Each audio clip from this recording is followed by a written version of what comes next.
আসসালামাইকুম। ভিডিওটা মন দিয়ে শুনবেন, দেখেন হুজুর কি বলে।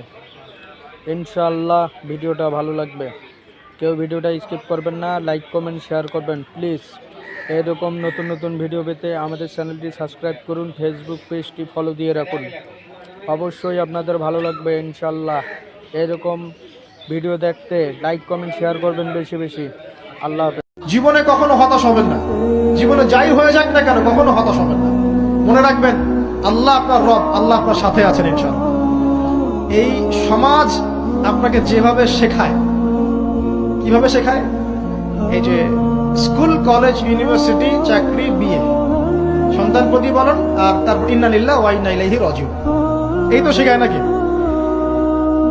সবসময় মনে রাখবেন যে আল্লাহ রাব্বুল আলামিনের পরিকল্পনাই আপনার উপরে সবচেয়ে বেশি অগ্রাধিকার যোগ্য, সমাজের পরিকল্পনা নয়। পরিবার আপনাকে চাপ দিচ্ছে, চাকরি পাস না, পড়াশোনা করিস না, পড়াশোনায় কেন তুই 80 নম্বর পাইলি না, কেন চান্স পেলি না, কবে চাকরি পাবি, কবে আমাদেরকে দেখবি, খাওয়াবি, পড়াবি, এই যে চাপগুলো চারপাশ থেকে আসে কিনা? এতে করে অনেক যুবক দেখা যায় মাদকাসক্ত হয়, অনেকে দেখা যায় আত্মহত্যা করছে।